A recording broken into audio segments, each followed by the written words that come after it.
Bueno, pues muchísimas gracias. Llegamos al primer capítulo de Encuentros en la tercera fase y tengo el gusto de tener junto conmigo a dos amigos con los que me lancé a aquello de colaborar en podcast, en su canal, NTN. Mi nombre es Alberto Alonso y doy la bienvenida a Bruno Capuano y Juan Quijano. Bruno, Juan, hacer una pequeña presentación, luego continuaré yo y nos meteremos en faena. Juan, ¿empiezas tú? ¿Empiezo yo? Como quieras. Como prefiera. ¿Cómo lo hacíamos? Empezaba yo y después empezabas tú, ¿no? Era una cosa así, ¿te acuerdas? Y tío, es que Hola, ya, ¿qué tal? ya me lo he olvidado, pero era buenas, otro episodio más de... Exacto. Empezabas tú, después te presentabas, decías yo soy el tontaco, después llegaba yo y decía yo soy... Bueno, soy Juan Quijano, soy instructor certificado por Microsoft. Bueno, que soy instructor técnico, tecnólogo, amante de la tecnología, desde el año 90 que salí de la universidad y llevo 7 años hiperespecializado en formación en todos los servicios de Azure y cada día más y más. Es un mundo infinito y apasionante. Muchas gracias, Alberto, por habernos invitado y además por habernos invitado en este primer programa, tío, que es el programa el que va a quedar para la historia. Aquí estuvieron estos caretos, estos dos, como dice Bruno, estos dos tontacos que venimos a aprender y a contar historietas ya de abuelo cebolleta, que ya yo tengo aquí ya el pelo. Encantado de tenerte, Juan. Sí, ya contaré lo importante y lo feo que es el primer programa, porque, bueno, antes me voy a presentar, que siempre hago lo mismo, tío, en todos lados. Bruno Capuano, aquí desde Canadá, argentino, que pasó por España, hace unos 6 años me vine a palear nieve para aquí, hace unos meses trabajo en Microsoft, básicamente como Cloud Advocate, que es tratar de ver cómo ayuda a las comunidades, qué podemos hacer para conectar y ayudar a las comunidades. Hago mucha cosa en español desde Canadá, cosa que es muy raro, pero que también es interesante. Y, hey, de nuevo, también lo repito lo que dijo Juan, ¿no? Muchísimas gracias, Alberto, por habernos invitado. Siempre es un placer estar aquí.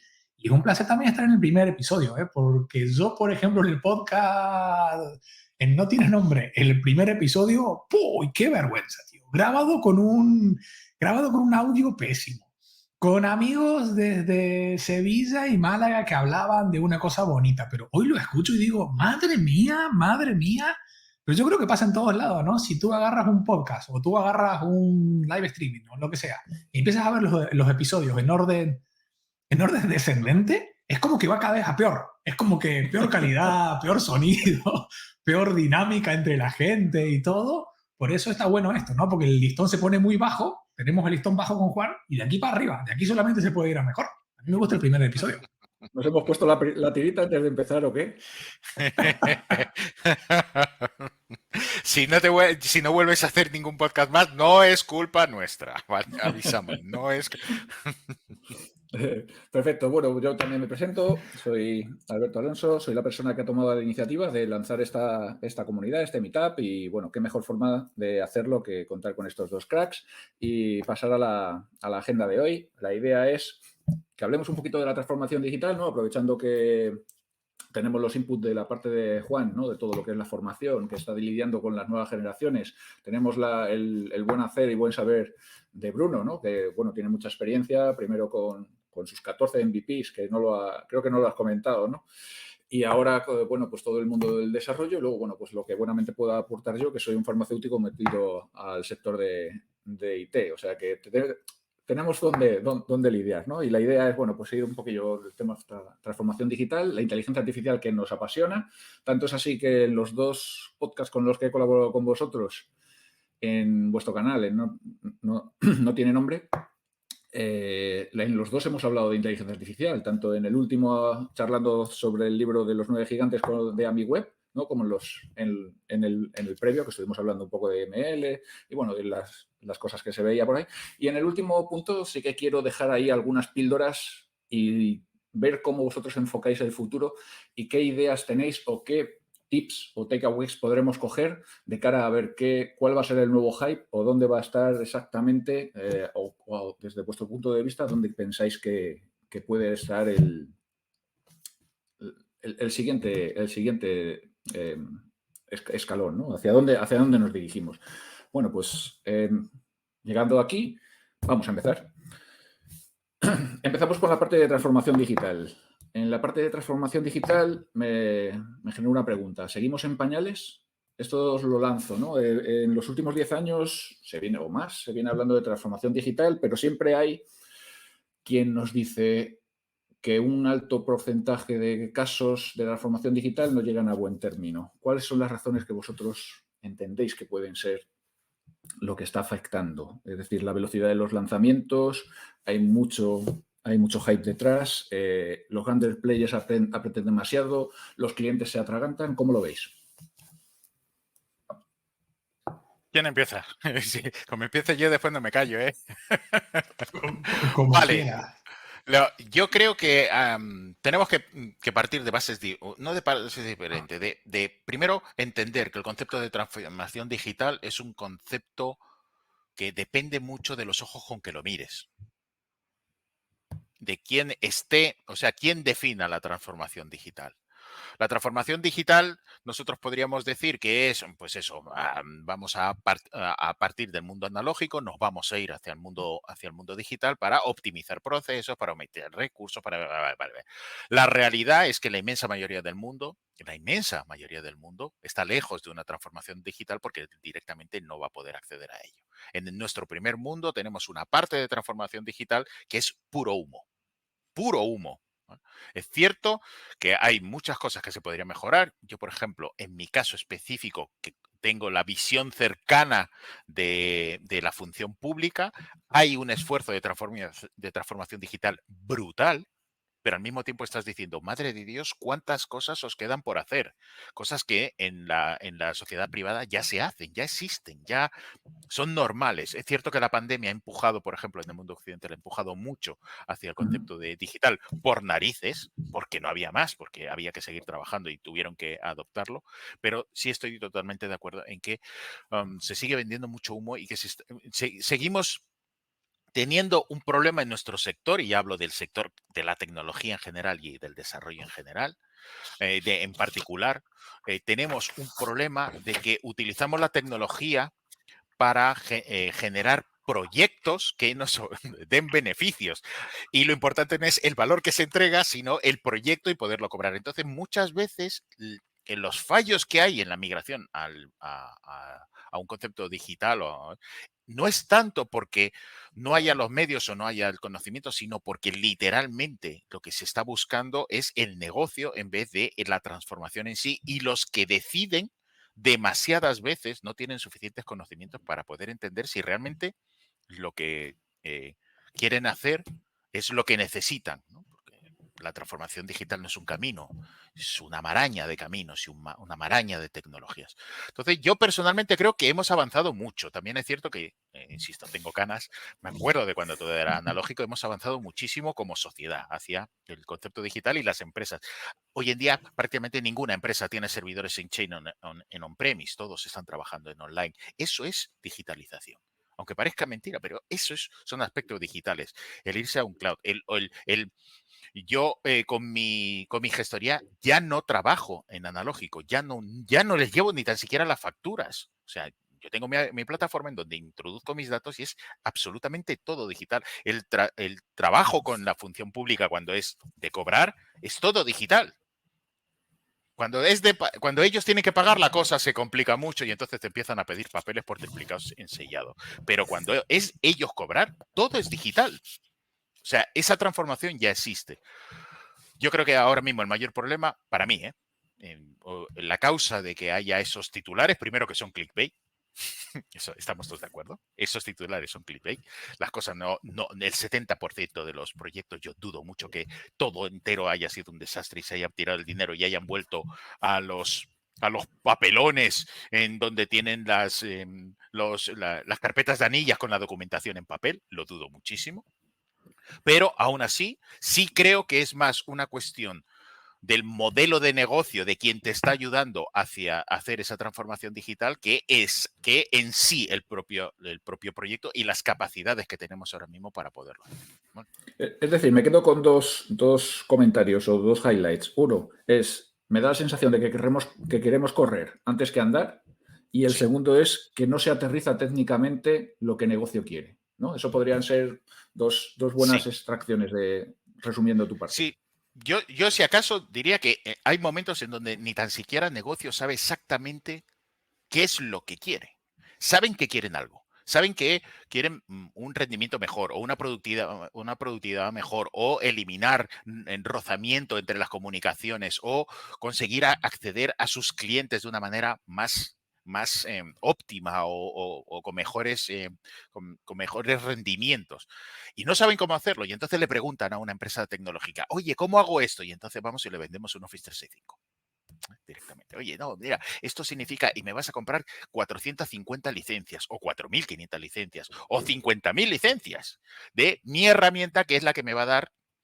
Y yo creo que en el caso de que haya, en el caso de los grandes fallos de los proyectos de transformación, yo creo que van más por ese tiro. No tener claro, es una cadena, no es uno en causa, es una cadena. Es, por una parte, negocio no tiene claro qué es lo que quiere, negocio quiere que esto, además, como el de al lado lo ha hecho, lo quiero hacer inmediatamente.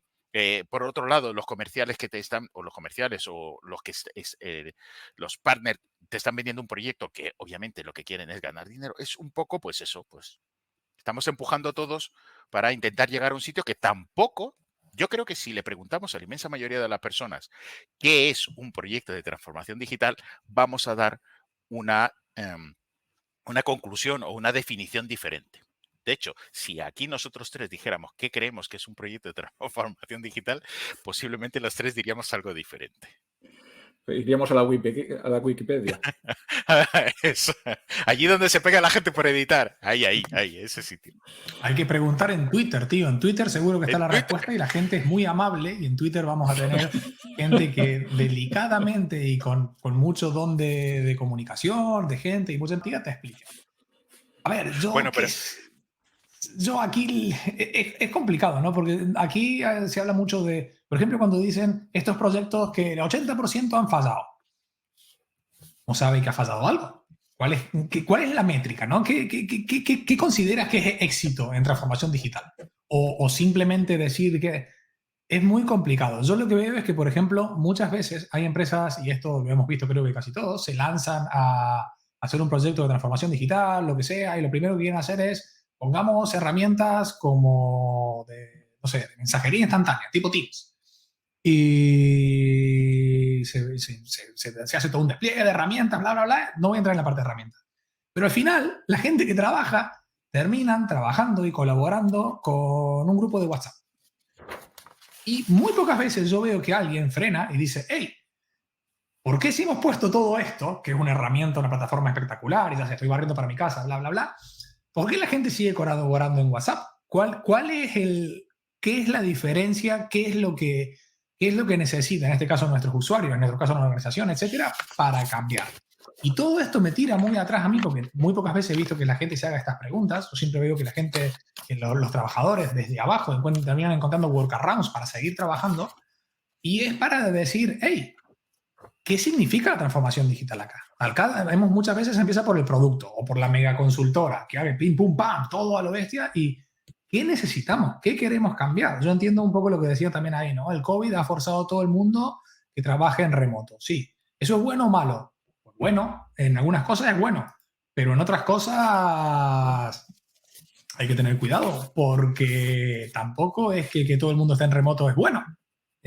Ha forzado un montón de... No sé, es complicado medir eso, pero tampoco hay que dejarse, me parece a mí, llevar porque el 80%, porque hay un titular que dice el 80% de proyectos de transformación digital fallan. No, tal vez esta empresa, este grupo quería hacer algo, lo ha hecho, no lo ha hecho al 100% de sus capacidades, no están haciendo todo, pero su objetivo ha sido cumplido. Entonces, es complicado. A mí me tira mucho para atrás y no me voy a meter ahí porque si no, ahí con Juan no nos vamos más de hablar de eso. Esto es más o menos cuando las empresas quieren adoptar Agile. Y vamos a hacer Agile. Y pum, pum, pan, y pim, pum, pan, y somos todos Agile.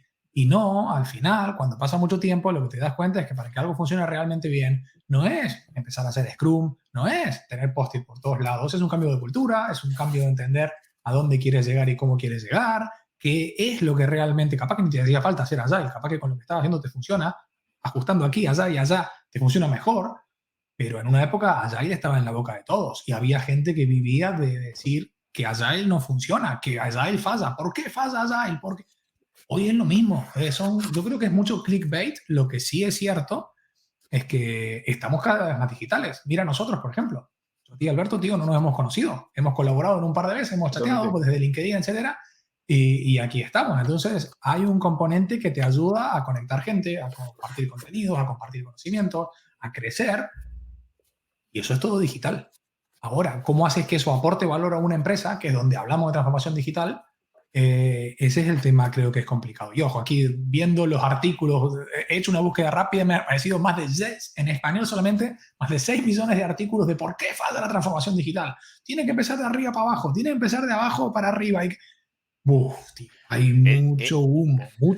hay mucho humo. Me recuerda mucho a eso, justamente cuando llegaron los procesos ágiles. No cuando llegaron, porque en aquella época todavía éramos muy ilusos y creíamos que íbamos a cambiar el mundo, que lo cambiamos, de hecho. Pero sí, sobre todo, a partir de un momento en donde ya hizo el boom y llegó a los grandes medios, sobre todo, cuando de repente empezó a todo a sonar a humo, a humo, a humo. La transformación digital no es humo, está claro, no es humo, pero yo creo que es mucho más orgánica. Yo creo que es más una transformación digital de toda la sociedad en su conjunto. De hecho, la sociedad ha hecho mucho más una transformación digital que muchas de las empresas. Hay muchas empresas que todavía siguen en un mundo predigital o apenas están empezando. En cambio, la sociedad como sociedad somos digitales todos. Nuestros correos, nuestra manera de comunicarnos, nuestras interacciones sociales, todo, todo. Y de hecho cada vez se pide más y más tener un control digital de nuestras vidas y lo peor, de la vida de los demás, que eso también es así, ¿no? Entonces, yo creo que es más la sociedad la que está empujando a que las empresas vayan a digital. Un ejemplo claro. Yo nunca había pensado que Día iba a vender sus productos en digital, en Marketplace digital. Y yo siempre pensé que era una compañía que iba a comprar, que yo iba a sus supermercados y compraba. ¿Por qué se han ido a digital? Porque la sociedad ha decidido que iba a comprar en digital. Y los marketplaces han nacido no porque las empresas sesudamente dijeran vamos a irnos a un sitio digital para... No, no, sino porque había una comunidad que de repente estaba comprando todo en digital. Y yo creo que más los tiros van por ahí, ¿no? O sea, Mira, ahí Ernesto comenta algo súper interesante, que dice que la Totalmente. verdadera transformación digital tiene que comenzar por las personas. exacto. Esto no hay avance. Y es cierto. Y es tal cual. Y las personas son lo importante. Acá nos volvemos al manifiesto ágil de hace veintitantos años. Pero, hey, eso es cierto. Ahora bien, esto también agrega otros temas que creo que los tenías ahí en la lista y capaz que me estoy adelantando, Alberto, un poco, que es decir, bueno, Como siempre. las personas son lo importante.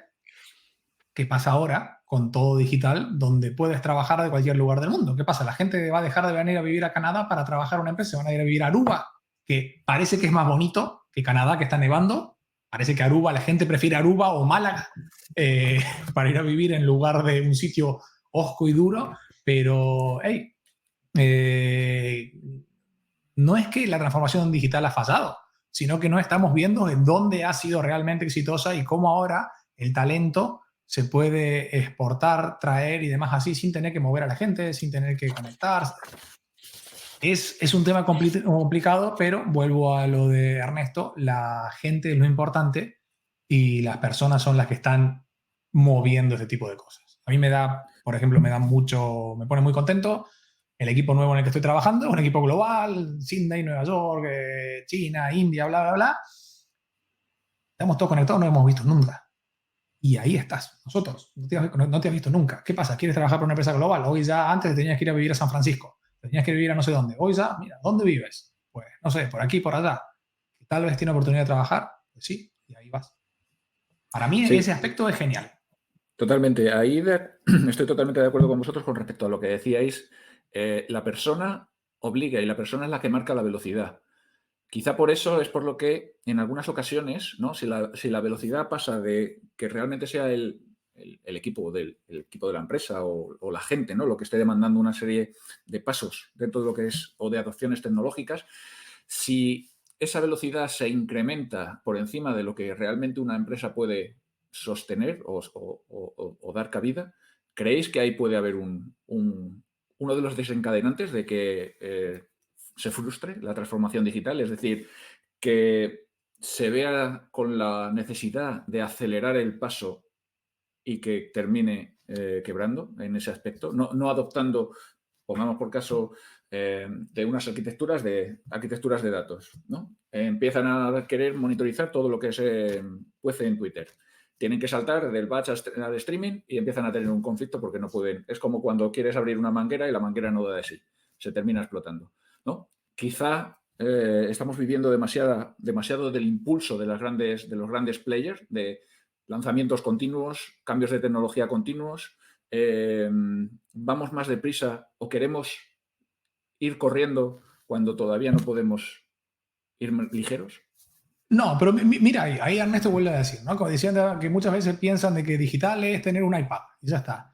Pero, por ejemplo, ¿qué pasa con la administración? Que cuando vas a hacer algo, tienes que presentar el mismo papel 100 veces en 100 lugares diferentes.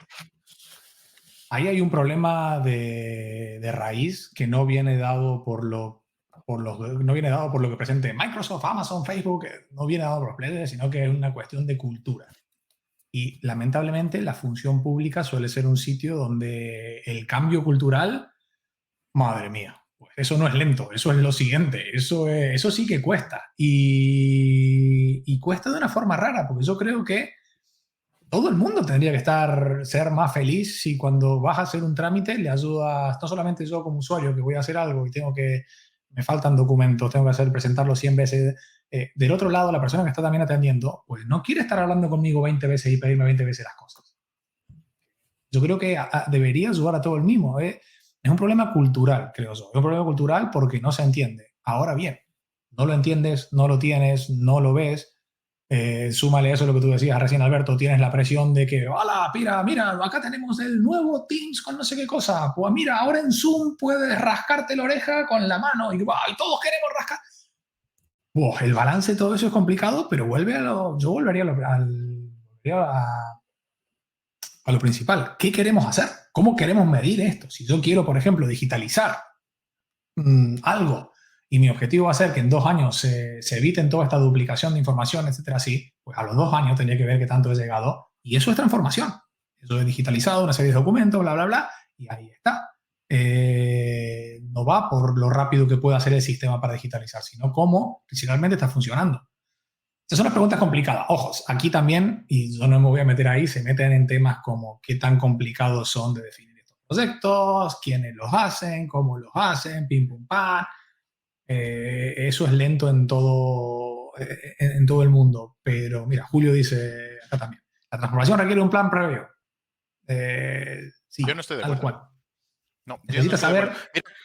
Pero para mí mira. el plan no es plan en cuanto a cómo, sino cómo lo vas a medir, cómo vas a definir esto para mí es fácil, definition of done. Yo toda la vida, ¿cómo definimos que algo está listo? Tienes que tener un definition of done. Partamos de 2 premisas. Primero, el primer paso para la transformación digital ya ha ocurrido, que es que nos damos cuenta de que no hay transformación digital, ¿vale? Hace unos años no existía ni tan siquiera, o sea, Ernesto no se habría dado cuenta de que tenía que llevar el papel a 20 veces porque no había ninguna opción de llegar a un sitio en donde podías poner papel una vez. O sea, sí ha habido esa transformación digital. Lo que pasa es que queremos más y somos nosotros las personas los que empujamos fuerte, además de los 2 lados. Como digo, mi mujer es funcionaria y acabo de vivir la transformación digital que les ha obligado el COVID para poder seguir trabajando y seguir haciendo su trabajo y se han dejado los cuernos. Pero no porque hubiera un plan previo de qué era lo que necesitaban. No, literalmente cuando ya estaban en el borde del abismo a punto de caer, en ese momento fue cuando todo el mundo entró como gallinas y decir, ya sé qué es lo que quiero, necesito VDIs. Y empezaron a aparecer y a montar y los problemas los solucionaban de un día para otro. No sabéis cuántos problemas ayudé yo a solucionar que no tengo nada que ver en su ministerio, ¿no? Yo creo que la parte cultural es esa, en donde nosotros vamos a esperar hasta el último momento, pero de que después tengamos que tener un plan para saber qué es lo que queremos, yo creo que uno de los fracasos es ese, porque es que corre tanto la tecnología que cuando tú dices, no, voy a dejar de utilizar esta tecnología y voy a adoptar esta otra, esa tecnología se está quedando obsoleta y están apareciendo cosas nuevas. El ejemplo que diste tú, Bruno, es buenísimo. Voy a hacer una transformación digital de mi empresa para poner un sistema basado en Slack. ¿Os acordáis? En Slack para hacer grandes reuniones, no sé qué, no sé cuánto. Y la gente que utiliza WhatsApp y Teams. ¿Por qué? ¿Por qué funciona? ¿Por qué? Porque sí. Podríamos montar una empresa. No, vamos a montar nuestra tecnología sobre Zoom. Y nosotros en qué estamos trabajando. Estamos en StreamYard, que hace 2 meses yo no lo conocía, no sabía que existía. Así es como está funcionando la transformación digital. Que te puedes plantar ahí y hacerte tu proyecto. Es un poquito, ¿os acordáis de los tiempos de cuando decíamos, no, hay que planificar y hacer tomar de requisitos y después todo eso? Pues, por eso, bueno, anyway. Mira. Esto me liga con la pregunta siguiente, ¿no? Desde el punto de vista de desarrollo, ¿cómo se palpa, ¿no? ¿Cómo se ve el panorama actual, ¿no? ¿Cómo lo veis vosotros? Es decir, estamos hablando de agilismo, estamos hablando de definición, estamos hablando de toma de requerimientos, de cómo manejar los proyectos, cómo controlar, ¿no? Las expectativas de los clientes, de los sponsors, ¿no? Hay muchos factores que, ¿no? Siempre estás como si fueras un equilibrista viendo, ¿no? Si es cierto que dentro de los equipos hay múltiples roles, etcétera, etcétera, pero al final, en el punto de vista del desarrollador, donde las tecnologías de un día para otro cambian, los lenguajes cambian, salvo los amigos de COBOL, el resto están evolucionando a múltiples opciones. ¿Cómo lo veis? Mira, el problema más grave que yo veo que tenemos nosotros hoy como desarrolladores y creando cosas ya no es aprender, sino es elegir qué voy a aprender. Porque yo tengo los días finitos, mis días tienen 24 horas y lo que no meten esas 24 horas lo perdí. Entonces es complicado. Y no solamente eso. Y esto lo hablamos creo que en el podcast contigo y lo hablé también, no me acuerdo si en el podcast o en algún stream o en lo que sea. También tenemos que empezar a aprender cosas que no son solamente de tecnología. Tenemos que empezar a aprender cosas a nivel ético, a nivel de más empatía. Aquí no me acuerdo quién era, espérate que veo los comentarios, pero Julio decía, hay que también tener un proceso de gestión del cambio. Hay que ayudar a la gente. Nosotros siempre pensamos, somos techies, mira, StreamYard, no lo usamos antes y ahora está y pam, pim, pum, pam, estamos aquí todos usando StreamYard. No todos son así. Yo en algún momento, de nuevo, no recuerdo dónde fue, si fue en el podcast o dónde, hablábamos con alguien que nos decía que había que meter MFA, Multifactor Authentication, en todo. Y yo le decía... Sí, me acuerdo. Fue en el podcast, entonces sí. Y yo le decía, sí, bien, genial, pero si a mi madre, que tiene 70 y tantos años, se le pierde su móvil, a mí me costó 4 días de hablar con ella, con el móvil nuevo, para ayudarla a configurar todo de nuevo, para que pueda entrar a su correo, al banco, a esto y a lo otro, que hay un target que no es muy tecnológico, que hay un target que tenemos que ayudarlos a cambiar, que hay un target que todo el mundo va a transformación digital, toma pues, pum, pam, no usas más esto, usa esto otro. Y yo pongo siempre a mi madre porque sé que como no me escucha, puedo hablar más de ella y aparte me lo perdona, que paso soy el hijo más guapo que tiene. Pero, ese tipo de cosas, además de comentarlas, tendríamos que enseñarlas, tendríamos que poner también el cambio ahí, decir, mira, vamos a transformar digitalmente esto, pero yo me acuerdo cuando trabajaba en Avanade, ahora esa métrica no la tengo, pero yo acá en Avanade, Canadá, teníamos 6 generaciones trabajando al mismo tiempo. Perdón, 6 diferentes generaciones de gente de 20 y tantos, gente de 25 tantos, 30, 40, hasta gente de 60. No es fácil hacer que todo el mundo trabaje, se sienta cómodo, produzca, se comunique con todo ese tipo de cosas. No estoy hablando de los viejos, estoy hablando también de los nuevos, que en Team no tengo GIFs, ahora tienes, y cosas. El tema del cambio es fundamental. Y vuelvo para atrás. Y nosotros como desarrolladores que hacemos este tipo de cosas, muchas veces nos da igual. ¿Qué es lo último y más guay que hay? Esto, pues lo voy a meter. ¿Por qué? Porque es lo último y lo más guay.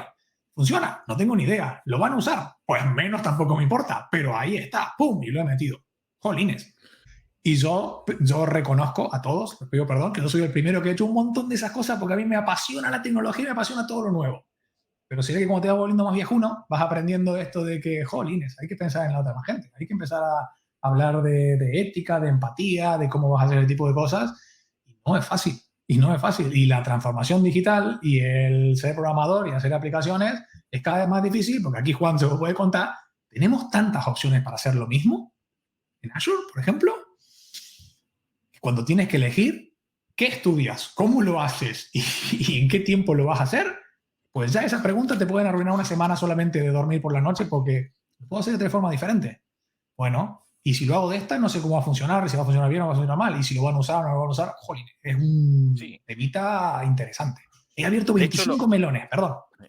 De hecho, lo peor de lo que estás definiendo, de lo que estás señalando, Bruno, es que además son excluyentes. Porque además somos muy tendentes a trabajar en el clan, a trabajar como si fuéramos un clan y tenemos tendencia a rivalizar con el que tenemos enfrente, ¿no? No, yo soy de Angular, no, yo soy de Vue, no, yo soy de React, no, yo soy de Angular 1.4, no, yo soy del 6, no, no trabajas en Core, tío, que Core todavía está muy verde, pero ¿qué dices si Core es el futuro? Y de repente te llega alguien y te dice, no, el futuro y el presente es Python. Y dice, no, yo estoy trabajando en los verdaderos, que son los buenos, que son los lenguajes funcionales, en escala. Y la gente de fuera, ahora mi hija que se está metiendo en Data Science, me mira y dice, es para cortaros el cuello. Es que no, es que son absolutamente excluyentes porque no te da la vida. Es que no. Pensaba Bueno, que te iba a decir que era SQL, tío.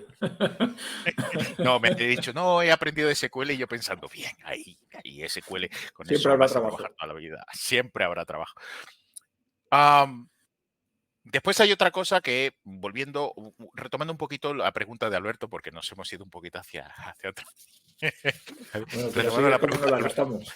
yo he de reconocer que estoy preocupado. Yo siempre he sido agente del cambio, siempre he sido agilista a muerte, a temas de DevOps, pero al mismo tiempo, como instructor, yo veo gente todos los días, veo muchos equipos, veo equipos de desarrollo y estoy viendo que se está aplicando el agilismo, o sea, los procesos ágiles se aplican en la construcción, pero en la monitorización no se está monitorizando el valor, sino que seguimos con la obsesión de la optimización de los tiempos de construcción. Es decir, se sigue diciendo cuánto se va a tardar en hacer las cosas y si no las haces en el tiempo que has dicho, tienes que decir por qué no. En vez de mirar hacia el valor, lo que estoy percibiendo últimamente en estos últimos 3 años, que estoy además dando muchos cursos de Azure DevOps, en donde hablamos mucho de procedimiento con alumnos reales, de gente que está trabajando en su día a día, estoy percibiendo eso y me da miedo porque llevamos 20 años empujando hacia el camino que seguimos pensando que es correcto y se sigue mirando el minuto, la hora, la imputación horaria, cosas que tú dices, pero sí, llevamos 20 años que sabemos que eso no vale, que esa métrica lo único que vale es para que la persona que no está haciendo las cosas crea que tiene el control sobre cómo se hacen las cosas. Esa es mi sensación, pero eso es solo una sensación. Desde el punto de vista de formador, directamente, Juan, ¿crees que con la evolución y todo el ecosistema de tecnologías que hay muchos perfiles que no se cubren? Realmente cuando salen publicaciones diciendo se va a necesitar 1 millón de programadores en los próximos años y no va a haber gente, ¿es cierto? Sí, es cierto. Sí, es cierto. No se está hablando de ello, para nada, ni muchísimo menos, pero sabemos que como los desarrolladores, bueno, yo no soy desarrollador, yo soy programador de los viejunos y además yo pico cosas raras. Por ejemplo, ahora mismo estoy picando un detector de posición dentro del Flight Simulator, ¿vale? Cosas de ese estilo, eso es lo que yo hago. Pero sí hablo con mucha gente de desarrollo y por suerte estoy rodeado de desarrolladores. La tecnología se ha hecho estúpidamente compleja. Hacer cualquier cosa, hacer un Hello World ahora mismo no lo puedes hacer en una línea, menos en Python, no lo puedes hacer en Python, sí. En Python sí puedes hacer un print de Hello World. Pero la tecnología se ha complicado muchísimo. Desarrollar, yo sigo diciendo que es un arte que es sumamente complejo, desde mi punto de vista, de lo que yo conozco, es una de las labores intelectuales más complejas que puede hacer una persona, desde el punto de vista de construcción de cosas, ¿vale? Y es muy complicado llegar a ser productivo para una empresa desde el punto de vista de desarrollo ahora mismo, en este momento. No hablemos después hablaremos de Copilot, ¿vale? Pero ahora mismo, en este momento. Y el número de personas que salen de las universidades o incluso de farmacéuticos que se meten a desarrolladores, ¿vale? De intrusos. Dilo claramente, no te pongas colorado. Mentira, no. Yo una vez a un ingeniero en la función pública me dijo, yo llevo 6 años para trabajar y yo me lo merezco. Y yo le dije, pues yo prefiero una persona que lleve 6 años trabajando en vez de 6 años estudiando para trabajar. Yo soy así de bestia. Bueno, realmente no está saliendo suficiente gente para poder cubrir los puestos, pero realmente hay un problema, y hay un problema que además es agudo, ya no es trivial. Se ve porque se ha roto totalmente el techo de cristal de los sueldos, no encuentras gente, y ya no es una cuestión, ya ahora sí no es una cuestión de que quieres pagar con cacahuetes. No, se está pagando posiblemente más que en casi todas las industrias. Se está pagando un pastizal ahora mismo y no hay gente. Becarios sí, puedes encontrar becarios o junior, bueno, junior sí. No voy a entrar en ponerle a las cosas, pero el problema es que un junior, hasta que empieza a ser productivo en tecnologías medianamente complicadas, menos de un año o 2 no vas a poder. Y con los costes que tienen ahora mismo, los costes laborales, es muy difícil. Yo creo que ahí va a haber un problema de verdad. De verdad, de verdad, de verdad, de verdad. Vamos a tener un parón de repente en nuestra industria. Igual que ha habido un parón con los chips, va a haber un parón en la construcción de software, porque es que no hay gente. No. Yo lo veo así, de verdad. Sí, sí, a esto se le une lo que comentaba Bruno. Cada vez son empresas más globales. Ahora te puedes estar trabajando en Canadá, en Aruba o donde te plazca. Lo unimos a la falta de mano de obra, de persona cualificada, etcétera, etcétera. ¿Va a haber una guerra por el talento? Está existiendo ya una guerra por el talento. Vivimos en una burbuja, como apuntabas, Juan, de salarios. Aquí, yo creo que la burbuja, solamente sí. para contestarle a Julio, y después me callo, de verdad. Sí, existe una burbuja, pero justamente al revés. En la burbuja del 2003, bueno, realmente la burbuja del 2000, que yo la viví en primera persona, la burbuja era de expectativas. Se suponía que con informática se iba a conseguir todo, íbamos a hacer muchísimo negocio, y la gente introdujo dinero a mansalva. Y las expectativas eran muy superiores a lo que era la realidad. Aquí ocurre justamente lo contrario. Justamente, Ernesto, no están retribuyendo menos, se está retribuyendo mucho más. Pero no un poquito, ¿eh? Yo hace 7 años, el tope de un desarrollador senior estaba sobre los 30 y pocos, ¿vale? Eso ya se ha quedado atrás, pero un rato, ¿eh? Y si no, perdonar, habla con Bonilla en Manfred y mira los sueldos que están ofreciendo a los desarrolladores ahora mismo, a los desarrolladores senior. O sea, no se está retribuyendo menos. Somos uno de los sectores en donde más se está retribuyendo. La burbuja es justamente lo contrario, que es que hay necesidad de verdad y no hay gente. No la hay. Y por eso la guerra, en mi parecer, sí es cierta. Y ahora me callo. Aquí yo veo, por ejemplo, cómo la gente salta en las grandes, ¿no? Que ahora ya no sé cómo se llama, Facebook, Amazon, bueno, ahora ya no es Amazon ni Facebook, bueno, Amazon sigue siendo Amazon, pero en Meta, en Google, en Microsoft, en Netflix, hagan fortunas,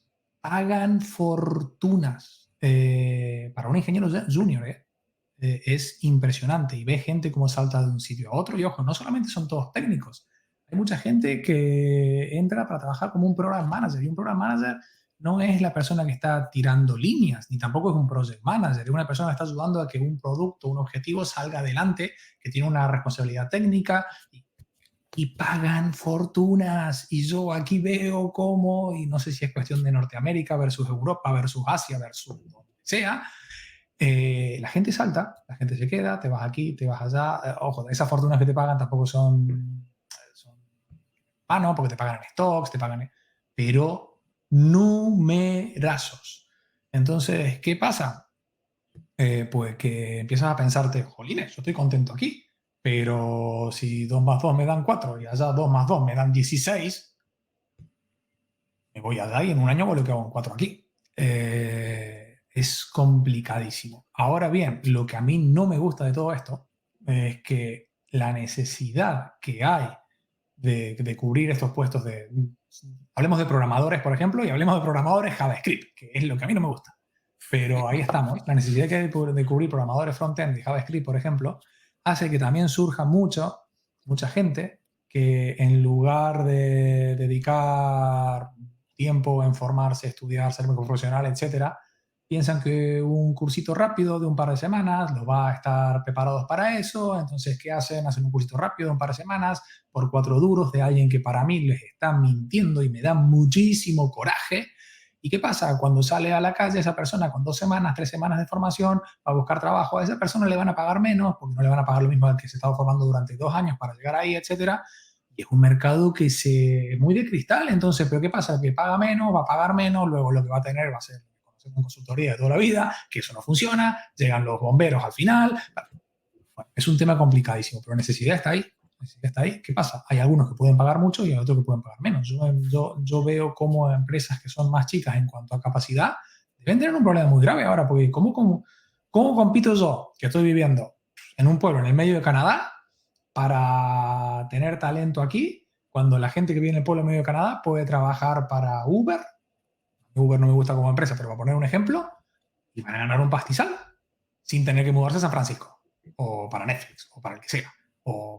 Hey, es un tema súper tricky. Lo que pasa es que también ahí va a haber que empezar a ver cómo se acomoda el mercado. Yo no creo que, como decía recién, ¿no? Yo no creo que sea una burbuja de necesidad y de todo. Yo lo que creo es que alrededor de esto, y a mí lo que me da coraje, es que está apareciendo mucho vende humo. Están prometiéndole a gente que con la esperanza de, mira, voy a empezar a programar porque hay necesidad y hay dinero, ahí voy a dejar todo lo que tengo para meterme ahí. Jolines, tío, eso es como apostar por... No sé, a mí no me gusta la gente que se aprovecha de necesidad, y como hay tanta necesidad y hay tanto dinero dando vuelta, pues te pones a ver cuánto gana un ingeniero en Netflix, $500,000 al año. ¡Madre mía! ¿Y yo hago un curso de 2 semanas y puedo aprender JavaScript para hacer eso? Pues no. Tal vez me parece que no. Ojalá que sí. Ojalá que alguien con 2 semanas ni alcance, yo estaría súper contento.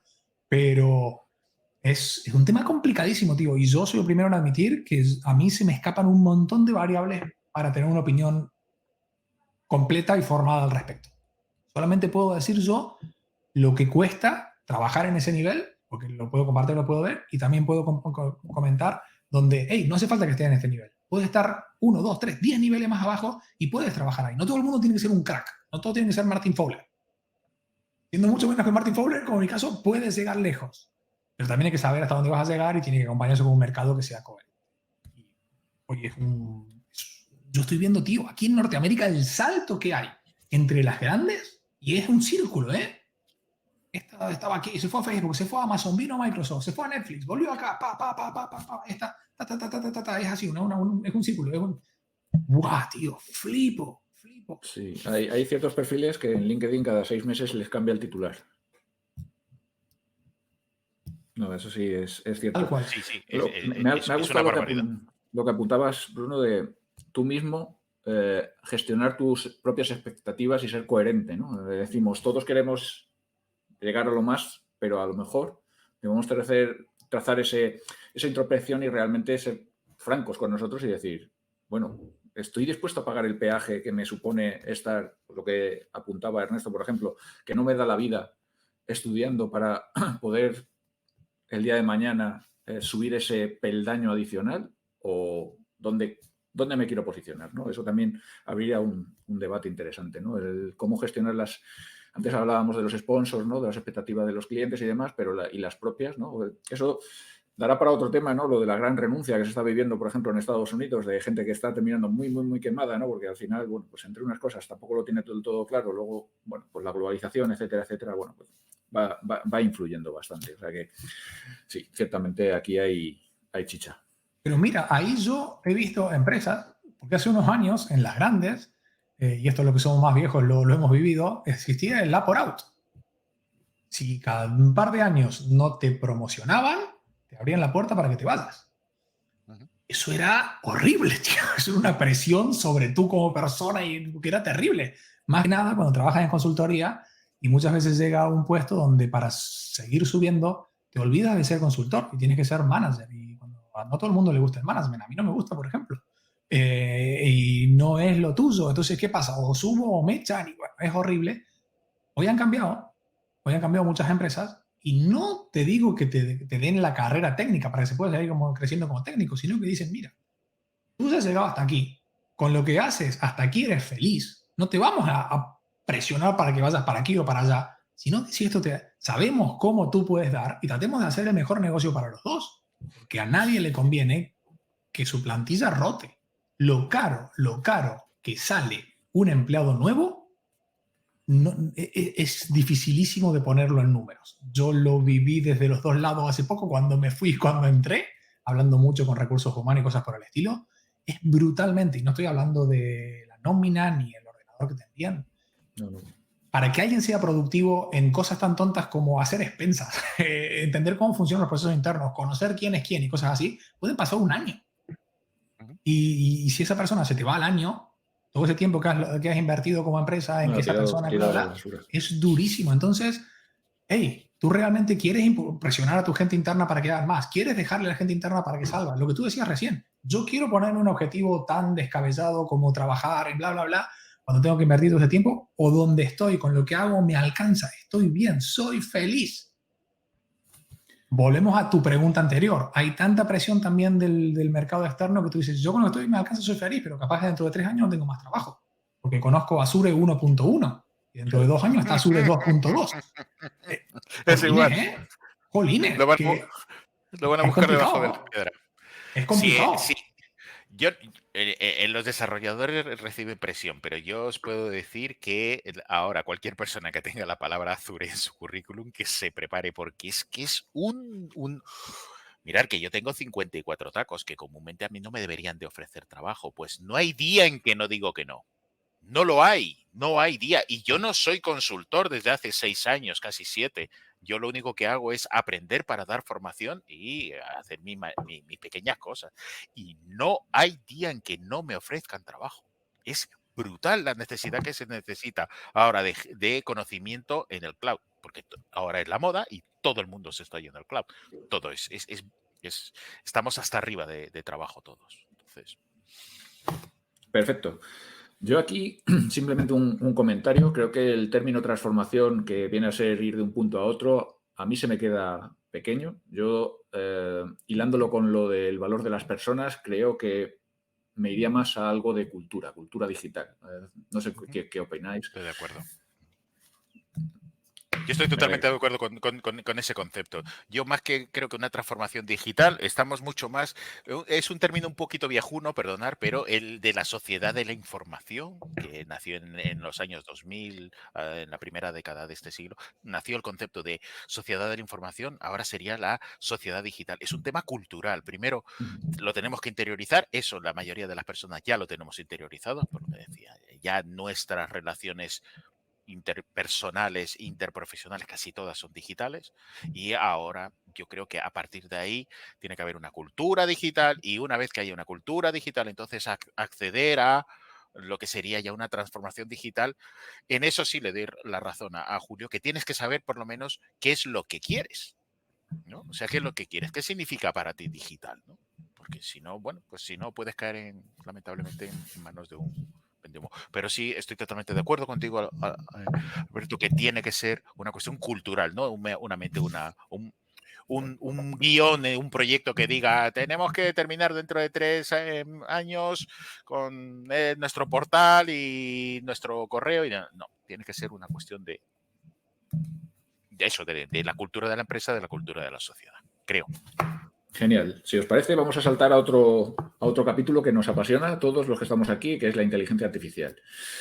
Y aquí sí que quiero poner de manifiesto lo que comentábamos antes, ¿no? El empuje de la gente. La gente se ha acostumbrado a tener, bueno, lo que decíamos, venimos de los 80, para nosotros la inteligencia artificial era Terminator, Schwarzenegger, ahora mismo inteligencia artificial es tu móvil, está lleno de aplicaciones de inteligencia artificial, desde la que te ayuda a encuadrar mejor cuando vas a hacer una foto, la que te hace texto predictivo cuando estás escribiendo en WhatsApp, etcétera, etcétera. Entonces, aquí se me presenta una aproximación con respecto a lo que vienen a ser las organizaciones y me da la sensación, ¿no?, para la redundancia, de que nos encontramos varias velocidades dentro de lo que es el mundo empresarial, ¿no? Pues vendría a ser también similar a lo que hablábamos antes del cambio cultural, la transformación digital, etcétera, etcétera, en el que hay empresas, como vendría a ser, por ejemplo, Amazon en este recorte de prensa que he sacado, en el que tienen distintos modelos de inteligencia artificial, incluso uno que me parece interesante para ahora mismo la sostenibilidad, que es elegir o hacer el macheo de la mejor caja cuando vas a lanzar un pedido, simple pero eficiente, o empresas tipo startup que están lanzando productos singulares, un algoritmo para ayudarte a dormir a tu bebé. Entonces, mientras que hay otras muchas empresas que parece que no terminan de arrancar, y si no es de la mano de una gran consultora o si no es de la mano de una colaboración con una startup en Open Innovation, etcétera, etcétera, no son capaces de arrancarse. ¿Hay tanto miedo a la inteligencia artificial? ¿Qué opináis? Yo creo que lo que pasa es que no es fácil empezar, ¿eh? Claro que hay miedo. Porque al final tenemos, yo lo he visto esto un montón de veces. He leído la frase esta de, vamos a utilizar Machine Learning para predecir ABCD. Vamos a utilizar Machine Learning para detectar ABCD. Como si fuera tan fácil, como si fuera que agarras Machine Learning, lo encajas, tipo Lego, clac, y ya está. Complicado de entender qué se hace, qué no se hace, etcétera. También es una disciplina que es bastante nueva, entre comillas, y no nueva en cuanto a lo que hacemos, sino nueva en cuanto a cómo hacer machine learning, cómo meter inteligencia artificial en las organizaciones de una manera sostenible, de una manera que sea fácil de desplegar, fácil de solucionar. Todo el mundo del MLOps, por ejemplo, es una cosa nueva, es algo relativamente nuevo. Entonces, claro que da miedo. Yo entiendo que mucha gente tenga miedo. ¿Qué pasa? Perdóname, hago un inciso, Bruno. En 2018 yo me matriculé en un máster universitario de ciencia de datos, universitario por aquello de poder hacer el doctorado, ¿no? Por farmacéutico doctor, bueno, y resulta que ese mismo año Sasha Savic, en una ponencia en Google de Melbourne, dijo, el unicornio ya no es el científico de datos, el unicornio es el ingeniero de ML. En 2018. Entonces ya me descuadro todo. Entonces dije, tengo que llamar a Juan y ponerme con DevOps para saber cómo productivizar un modelo. Bueno, y estás hablando de hace 4 años, que ha pasado tela. Y entonces, ¿qué pasa? Si al final quieres hacer algo, es lo que tú dices, ¿no? Si yo como empresa quiero hacer algo y veo que si lo voy a hacer yo es súper costoso, por decirlo de alguna manera, pues me voy a Azure. Azure tiene unas cosas ya medio empaquetadas que son baratas, hace el 80% que necesito y es fácil. Yo creo que ese no es un mal camino. Y ojo, de nuevo, perdonadme si estoy vendiendo lo mío, pero no es un mal camino. Y así como podéis ir a Azure, hay otros players que no sé quiénes son que tal vez los vayan a ayudar. O te puedes ir con una startup, porque asumimos que las startups son los expertos en ese tema. Pero hacerlo tú mismo, claro que da miedo, tío. Yo tendría un miedo terrible, porque es una cosa que además... no sé si habrá tanto clickbait como con la transformación digital, ¿no? Como decir, el 80% de los proyectos de IA hechos en casa fallan. Pero sí es cierto que muchos fallan porque no se tienen claro qué se quiere hacer y qué se puede hacer. Y la frase esas, vamos a usar Machine Learning para... me pone de un mal humor a mí. Porque parece que todo se soluciona con Machine Learning. Que mira, tío, tenemos un problema en la línea de producción de no sé qué cosa. Mira, con Machine Learning lo vamos a solucionar. No, no. Tal vez sea Machine Learning, otra vez sea otra cosa, pero también hay una moda muy fea ahí que da mucho de comer. Y ojo, hacemos hola mundos en Machine Learning, muy simple, muy fáciles, funcionan geniales. Cuando saltas del hola mundo a algo real, se llora bastante, tío. Se llora y se llora mucho, porque hace falta skills que muchas veces no están, por lo que tú decías recién de que hace... por ejemplo, hasta hace poco tiempo había escenarios donde los científicos de datos, los especialistas de Machine Learning, trabajabas en un silo y te entregaban algo y funcionaba, pero ¿cómo lo industrializabas? ¿Cómo hacías para que eso esté en producción? ¿Cómo hacías para pedir un cambio y que después estén ahí? Jolines. Era temas complicados. Pero, por otra parte, como se puede aprovechar todo lo que ya hemos aprendido en el mundo del desarrollo de software, las cosas son un poco más fáciles. Tampoco es todo negativo, ¿eh? Y ojo que el desarrollo de software tampoco que tenga 500 años de historia. Es súper nuevo. Pero, ya sabemos, ya entendemos cosas como versionar código. Mira, me parece una tontería, pero algo hemos ganado. ¿Qué pasa? Ahora tenemos que versionar datos. Telas con versionar datos, porque datos no estamos hablando de un CSV de 10K, estás hablando de data lakes, de terabytes, depende del escenario, pueden ser brutales, pero ya sabemos lo que son versiones. Hey, baby step, ¿no? Tampoco es todo tan malo. Lo que pasa es que yo creo que hacerlo solo o intentar hacerlo solo es complicado. Es muy complicado. Y por otra parte, si tienes servicios que ya te lo hacen, ¿por qué no los vas a usar? Es como moverse al cloud. Y no vamos a hablar de cloud porque es otro tema, pero hey, te sale más barato, te sale más rentable. Si ya te lo está haciendo, ¿para qué lo vas a hacer tú? Es como decir, yo no voy a usar Word, por decir Word. Yo me voy a picar mi propio editor de texto. ¿Para qué, hijo mío? Si está Word, si están los otros de otra, ¿para qué te vas a aplicar tu propio? Si ya es algo que está, ya nadie se va a poner, salvo un...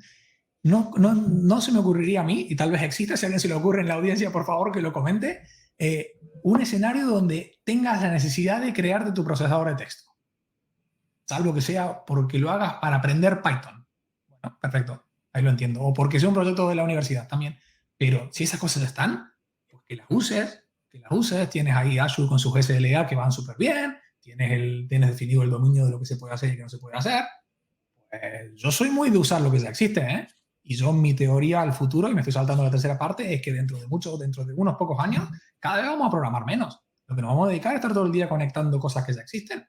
Y viendo esto que teníamos conectado así, cuando se actualizó esta versión, ahora no se encaja bien. ¿Qué tengo que hacer? Bueno, me cambio esto, y ahora sí se encaja y voy ahí. Porque ya no tiene sentido hacer muchas cosas nosotros. Yo creo que el mayor problema que tenemos ahora mismo en la aplicación de la inteligencia artificial, en la aplicación, hay un decalaje de conocimientos enorme entre los que hacen y entre los que quieren hacer o los que quieren obtener resultados. Llega a la empresa tiene un problema con su línea, Julio dice algo que es muy de desarrolladores. La culpa la tienen los comerciales. No, los comerciales. Yo he de reconocer que como preventa que soy, y he sido muchos años, le tengo mucho respeto a los comerciales porque no sabéis lo que se traga siendo comercial. ¡Buah! Y lo que tiene, y cómo te machacan por todos lados. Bueno, anyway. Tú tienes una cadena de montaje, tú no tienes ni idea de cómo poderlo mejorar, alguien o has leído un artículo o a un cuñado te ha dicho, no, eso con inteligencia artificial se hace perfecto. Tú vas a una consultora, le dices, oye, que quiero utilizar inteligencia artificial. La consultora dice, ay, mira qué bien, voy a tener un proyecto muy bonito en inteligencia artificial, pero realmente en la consultora hay 2 personas que son capaces de hacer la algoritmia necesaria para entrenar un modelo de inteligencia artificial. Y esas 2 personas están saturadísimas de trabajo y cuando llegas y le dices, no, es que esto mueve 13 terabytes de datos al día y tenemos que limpiar esos datos, ya empiezan a temblar. Pero espera. Que la inteligencia artificial está basada en una serie de conjuntos de datos que de por sí vienen totalmente desbalazados. Es como, yo quiero obtener un jarrón de 14 bolsas de basura. Mira, te doy 14 bolsas de basura y quiero que dentro de 6 meses el sistema me saque un jarrón chino. Eso es ahora mismo la inteligencia artificial. A ti te dan los datos en bruto, que necesitas data science, necesitas gente de Big Data, necesitas limpiar esos datos, ordenarlos y después pasárselo a la gente de inteligencia artificial para que meta los algoritmos adecuados y empiece a entrenar el sistema y a monitorizar el sistema hasta que deje de equivocarse. Y entramos con problemas de sesgo, de que de repente hace cosas que no tiene que hacer, que los resultados de repente no pueden ser erróneos. Imagínate meter inteligencia artificial en detección de problemas de salud. Eso no puede fallar. Entonces, yo creo que el mayor problema es el decalaje. La inmensa mayoría de la población no es ni de lejos consciente de lo complicadísimo que es hacer inteligencia artificial hoy en día. Y ahora hablaremos de GPT-3 y de cosas de ese estilo. Sobre todo aquí, sabéis que yo vengo del mundo de los datos y hay veces en las que cuando te dan lo que quieren hacer, cuando te explican lo que quieren hacer y rascas un poquito con los datos que tiene la empresa, te das cuenta de que es imposible. ¿Vale? Es decir, imposible. Tienen que pasar por una primera etapa de integración, consolidación, para luego ser mayor y empezar a trabajar inteligencia artificial. Pues eso muchas veces cuando se lo dices, no cae bien. ¿Vale? Porque buscan a otro. Dicen, este no sabe, voy a buscar a otro. No sé decir si buscan a otro o tal, pero Pero hay ocasiones en las que sucede, ¿no? Que tú quieres montar el castillo y ni tan siquiera tienes el foso hecho, ¿no? No tienes ni los cocodrilos comprados para llenar el foso. Entonces, ese es uno de los principales problemas. Entonces, hay ciertos modelos de inteligencia artificial que son, entre comillas, más sencillos de elaborar, pero hay otros que requieren muchísimo dato. Y muchísimo dato no significa que le voy a hacer un data lake, data mart, estructurar todo y en un mes lo tengo funcionando. No, porque necesitas un histórico en condiciones. Si no, ¿cómo vas a construir? ¿No? Al final estamos, bueno, luego mencionaremos proyectos como Bonsai ahí en Microsoft y demás, pero al final si tú quieres sentar las bases de algo que sea robusto, ¿no? Mencionábamos eso y demás, pues tienes que poner unos cimientos importantes, si no al final se te va a descabalgar todo el tinglado. Y luego hablando de lo que mencionabais, ¿no? De terabytes, petabytes de información, claro. Luego llegas y le dices a alguien, bueno, tú tienes un clúster de Databricks con Spark, tienes 256 gigas, pues eso funciona que te las da. Pero claro, luego cuando te bajas al detalle del código y ves que están utilizando pandas, dices, ¿pandas? ¿Para qué tenemos bytes o tenemos toex? Utilicemos lo que realmente nos permite trabajar en, ¿no? Entonces, esas cosas, ¿no? Realmente es donde sí, hay ese decalaje, ¿no? Entre la gente que sabe y quiere y puede, y luego empresas que pueden o no pueden, ¿no? Entonces, hacer ese macheo es complicado. Y ojo, mira, hay una cosa, lo que tú, volviendo a la pregunta inicial, decíamos, le tenemos miedo a la AI, a Terminator. Y vemos los videos estos de Boston Dynamics donde muestran estos humanoides que hacen cada vez cosas más flipantes y lo ves ahí flipas. Y por ahí la gente no sabe, o si no saben, los invito, ya lo voy a buscar y voy a ver si puedo compartir el link de que en las películas Disney, en las películas Marvel, que a mí me gustan tanto, muchas de las acciones que se hacen cuando ves a alguien saltando, volando y cayendo y cosas así, ya ni siquiera es un doble de acción, es un robot que tienen entrenado, que lo tiran con un, no sé, con un cañón o una catapulta, ¿okay? En el aire hace 4 o 5 cosas, tienen los tags para hacer el seguimiento, después le ponen arriba el CGI. Es una persona, tío. Y ya es una persona, obviamente. Y ya está ahí y ya no es una persona. Entonces, Boston Dynamics por un lado, Disney por otro, todo eso nos van a comer, tenemos miedo y que bla, bla, bla.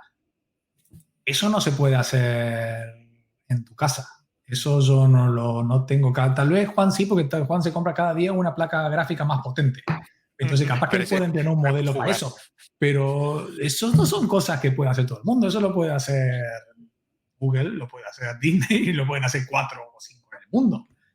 Y muchas veces también la gente ya no le tiene miedo a Terminator, pero piensa que toda la inteligencia artificial es así. Que hacer un robot que camine es fácil. Si yo camino desde que soy pequeño, jolines.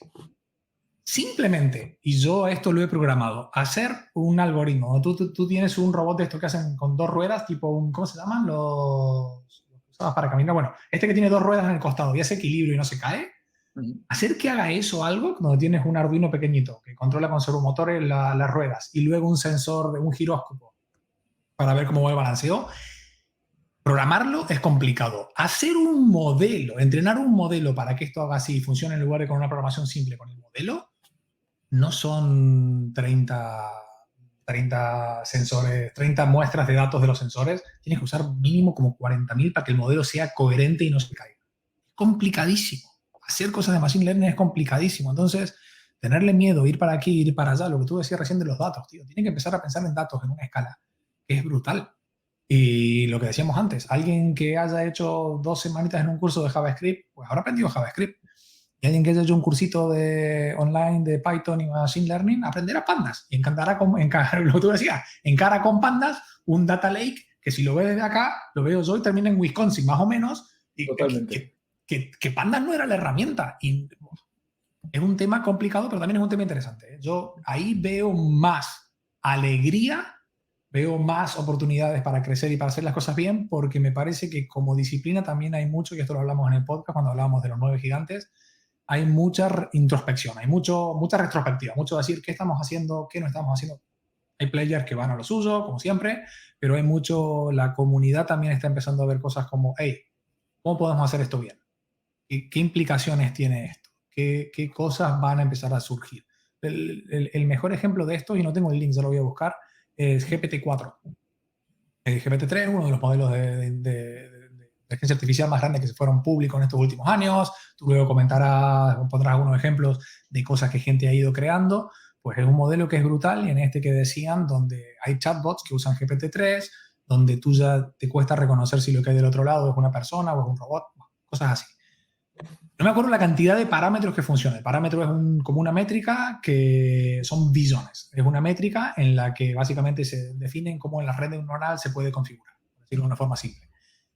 GPT-4, la siguiente iteración, ya detrás de esto estaba OpenAI y hay empresas grandes, pues las estadísticas decían que iba a ser más grande, iba a ser el doble de grande en cuanto a parámetros. Y todavía no se ha presentado, pero por lo que se comenta internamente no va a ser el doble más grande, va a ser un poquito más grande. ¿Por qué? Porque se han dado cuenta empresas grandes, Google, Microsoft, etcétera, DeepMind, los grandes de AI, que ya no pasa tanto por el tamaño, sino por la ejecución, sino por el poder entender cuál es la mejor forma de hacer A, B y C.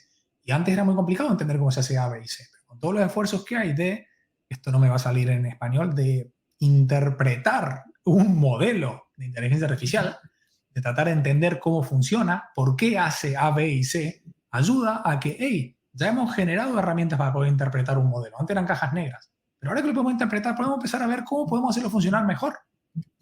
Ese tipo de noticias, ese tipo de actualidades a mí me dan la esperanza de que, hey, en el mundo de Machine Learning las cosas no van a lo loco, que sí van, pero también hay un modelo de esperemos, aprendamos, veamos cómo puede ser mejor, etcétera, etcétera, etcétera, donde, no sé, a mí me gusta eso. Por eso yo pienso que, comparado a los dos temas que hemos hablado, en este segundo yo pondría más sonrisitas ahí para compartir. Sí, porque esa es... puede ir a mejor. Ojo, si la cagamos Totalmente. grande, pero de cuzón. Como diría mi amigo. Ponemos ¿cómo era? El escenario negativo de nuestra amiga Ami. Sí, Uf, no lo pude acabar el libro, ¿eh? No lo pude acabar. No pude con ella. Es demasiado centroeuropeísta, no, centroamericanista. O sea, nosotros somos los buenos y todo lo que hacemos es buenísimo y todo el mundo nos tendría que rendir pleitesía por lo buenísimo que somos y nuestras empresas, y los chinos son muy malos, ¿eh? Cuidadito con los chinos, que son muy malos. Y no pude. Por lo menos se acuerda de Canadá, pero de Europa prácticamente no se acuerda. Sí, que en no un somos, momento, no en un somos escenario nada. pone, si mal no recuerdo, en un escenario pone como que Canadá iba a ser el Suiza del mundo. Que iba a ser el punto neutro, donde que a mí me gustó, y yo digo, jolines, si ya existe Suiza desde hace años, que para eso está Suiza. Pilla más sí, cerca de casa. Al libro le ha hecho mucho mal. Voy a buscar el link, lo voy a compartir si alguien quiere escuchar el podcast, porque al libro yo creo que también le ha hecho mucho mal el COVID. Porque el COVID ha dejado en evidencia que Estados Unidos no está en Estados Unidos, que China no está en China, que Europa no está en Europa. Le ha hecho mucho mal. Sin embargo, yo creo que lo que hay detrás en cuanto a cómo funcionan las AI y cómo las empresas, independientemente de dónde estén, hacen AI y cómo se ha llegado. A mí la primera parte donde cuenta la historia, que cuenta los clanes, que cuenta, esa parte es muy buena. Pero bueno, pero sí, es cierto. La autora tiene un tinte que muchas veces no lo hace un gris. Se notan sobre sus todo colores. porque a mí me produjo... yo soy usuario de Twitter y en Twitter tienes que ponerte siempre el chip de dudar de todo lo que te dicen, y a mí me produce dudas porque hay muchas de las cosas que ella describe te las tienes que creer porque lo describe en el libro, y al mismo tiempo te dice cosas que no tienen sentido. Entonces en ese momento empecé a dudar y dije no.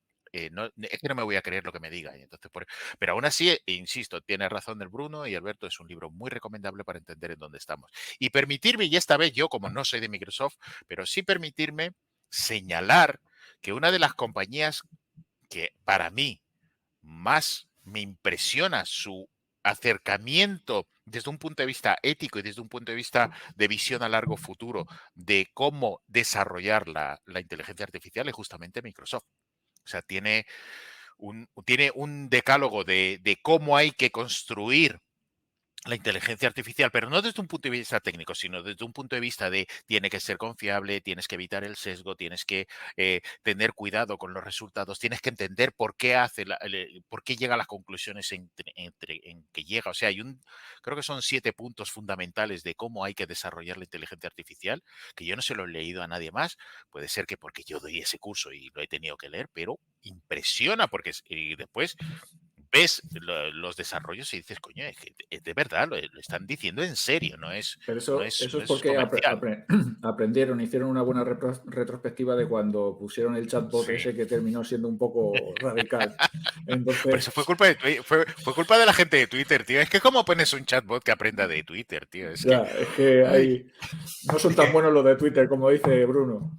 No son es almas que, cándidas. es que es cierto. Yo creo que, a ver, la historia de Tai, ¿la cuentan en el libro o yo la conozco de otro lado? No me acuerdo Lo si la... cuenta en el libro, sí, yo Ah, creo. sí, este porque libro la también historia lo de Tai cuenta. es interesante porque básicamente el modelo que hicieron fue entrenar un bot a partir de una red social.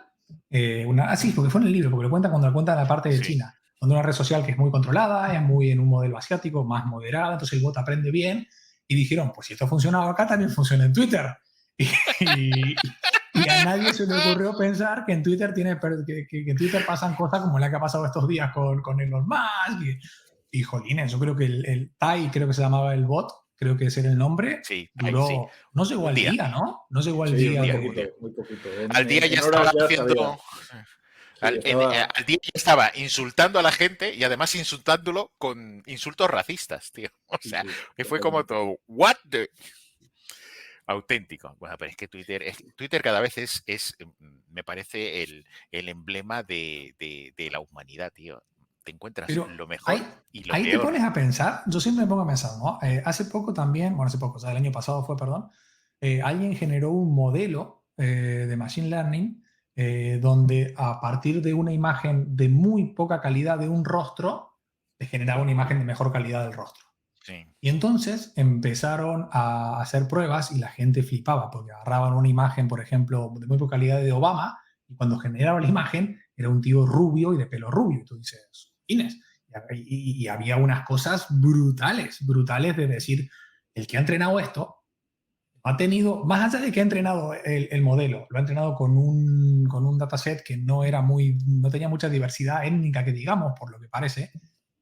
Antes de hacer eso público, no ha tenido ni siquiera que este es el problema más grave para mí, no ha tenido ni siquiera el criterio para compartir eso como idea entre un círculo de sus conocidos y que alguien le haga la prueba y se lo diga. Entonces, si tú dices, si la gente que hace este tipo de cosas, ni siquiera cuando está con sus pares, tiene este tipo de validación, qué miedo que nos da. A mí me parece que con el TAI ha pasado algo parecido.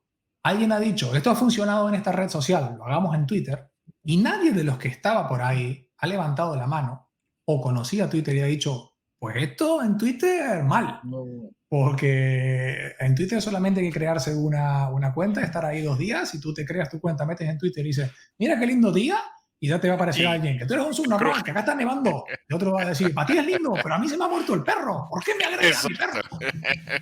Y, Eso es y, Twitter.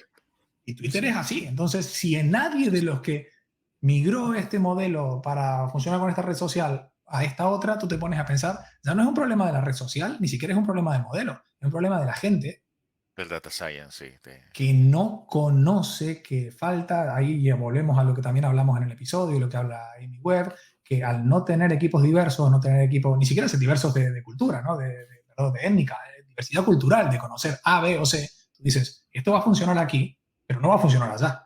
totalmente. Es complicado, es un tema interesante, pero bueno, eso es Machine Learning también, ¿no? Eso es algo que hemos Eso es aprendido machine learning. mucho en los últimos años, el tema de la ética, el tema de la diversidad y el tema de cómo hacer El modelos sesgo. que no tengan vías, que no tengan, Totalmente. siempre me olvido, sesgos. ¿Sesgos es en español? El sesgo, sí. El sesgo. La traducción en castellano ibérico es sesgo. Voy a saltar. Nos quedamos todavía un poquito más en inteligencia artificial, aunque nos estamos pasando de la hora, pero bueno, ya estamos con buena gente. Bruno, estás llevando a cabo una buena labor dentro de lo que es el canal de Reactor en Toronto. Estás poniendo mucho énfasis en una herramienta que para mí me parece interesante, muy interesante. De hecho, nosotros internamente estamos dándole una vuelta, que es Copilot, ¿vale? Hace unos días te he comentado que estuve viendo el vídeo de JavaScript y me parece una herramienta muy, muy interesante, ¿no? Al final, este tipo de herramientas, veníamos a decir antes, la capacidad técnica de la gente le puede ayudar, la carencia de programadores. ¿Realmente crees no a lo mejor ahora, pero en un futuro a corto o medio plazo, va a ayudar a ser mucho más eficiente y generar código de una manera realmente robusta y que pueda ayudar a las organizaciones a construir? ¿O lo ves todavía que queda bastante? A ver, varias cosas con eso, ¿no? A ver, para los que no tengan contexto, Copilot es una DIN para algunos entornos de desarrollo, como Visual Studio Code, Visual Studio, PyCharm, Rider, funciona, no me acuerdo en cuántos, pero es una DIN para desarrolladores, para programadores. ¿Qué es lo que hace? Lee en tiempo real el código y los comentarios de lo que estás haciendo y te propone, te autocompleta el código. ¿Qué pasa? Para hacer esto tiene un modelo de Machine Learning que ha hecho la gente de OpenAI con Microsoft, que han entrenado con petabytes de código público que hay en GitHub.